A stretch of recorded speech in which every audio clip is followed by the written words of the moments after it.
This channel does not promote any violent, harmful, or illegal activities. All content provided by this channel is meant for an educational purpose only.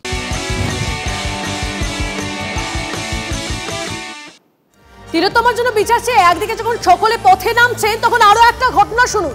5 বছরের শিশু কন্যাকে যৌন নির্যাতনের অভিযুক্তকে পাকড়াও করে বেধড়ক মারধর স্থানীয়দের। তারপর কি হলো জানাবেন আমাদের প্রতিনিধি কনিষ্ক আমাদের সঙ্গে রয়েছে। কনিষ্ক, দফায় দফায় তো বিক্ষোভ চলছিল, পুলিশ কি জানাচ্ছে? সমগ্র এই ঘটনাকে কেন্দ্র করে রীতিমতো উত্তেজনা ছড়ায় এগরা 1 নম্বর ব্লকের এই জেডখান এলাকায়। ফলে এই ঘটনাকে কেন্দ্র করে যেমন উত্তেজনা ছড়ায়, তার পাশাপাশি কিন্তু ঘটনাস্থলে এগরা থানার পুলিশ আসে এবং ওই লোককে কার্যত ওই শিশু কন্যাকে যে যৌন নির্যাতনের চেষ্টা করেছিল তাকে পাকড়াও করে এবং যথাযথ আইনি ব্যবস্থার আশ্বাস দিয়েছে পুলিশ। কার্যত এলাকার মানুষজন ক্ষুব্ধ এবং বিক্ষুব্ধ। এই যে সমগ্র পরিস্থিতি চলছে সেই পরিস্থিতির আবহে এই ধরনের ঘটনা যথেষ্ট ছিল পুলিশ এবং সঙ্গে সঙ্গে অভিযুক্তকে গ্রেপ্তার করে নিয়ে গেছে তারা এগরা থানায়।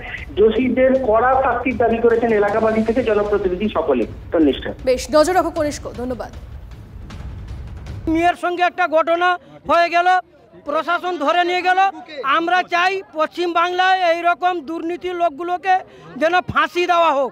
একটা ঘটনার খবর পেয়ে আমরা এসেছি এখানে। এনারা একজন দুজনকে আটক করে রেখেছিলেন, তাদের আমরা নিয়ে গেছি। এবার ওনারা অভিযোগ দেবেন, যে অভিযোগ ভিত্তিতে তদন্ত হবে, তদন্ত করে যা দোষীদের বিরুদ্ধে যা ব্যবস্থা নেওয়ার সব থেকে কঠোর যে ব্যবস্থা সেই ব্যবস্থা আমরা নেব। ঠিক আছে। একটা বহিরাগত মানুষ একটি নাবালিকাকে নিয়ে তার সঙ্গে অশালীন আচরণ করেছে। খবরটা প্রাথমিকভাবে আমাদের কাছে এসেছে। খবরটা আসার পরে পুলিশকে জানিয়েছি, পুলিশের সঙ্গে কথোপকথন হয়েছে, একটা পথ অবরোধ হয়েছিল।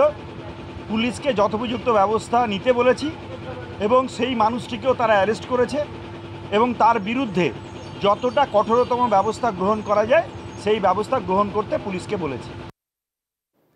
পরে খবরে আসি, বাঁকুড়ায় দ্বারকেশ্বর সেতুর উপর পর 3টি লরির সংঘর্ষ, জখম 3।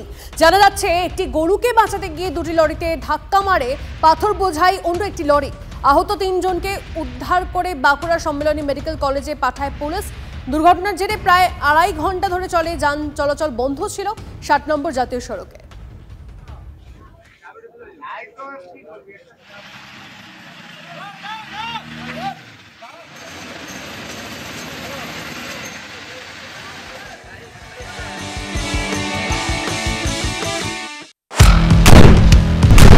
আপনার সমস্যা দিনে দুপুরে ডাকাতি করে আপনাদের কোনো অসুবিধা, বাড়িতে থাকতে পারছি না, ঘটনা হোক বা দুর্ঘটনা, বিস্ফোরণ স্থলের একেবারে কাছে ব্যানারগুলো খুলে ফেলা হচ্ছে, রীতিমতো ভবিষ্যৎ হয়ে গিয়েছে। স্টুডিওয় নয়, সোজা দুটি হটস্পট থেকে আমি শর্মিষ্ঠা। দুটি নৃশংস হত্যাকাণ্ডের অভিযোগ উঠে আসছে। শুধু আপনার কথা, শর্মিষ্ঠা মানে খবরের হটস্পটে আপনাদের নিয়ে যাবে। হটস্পট সোম থেকে শনি সন্ধ্যে 7:30টায় TV9 বাংলায়।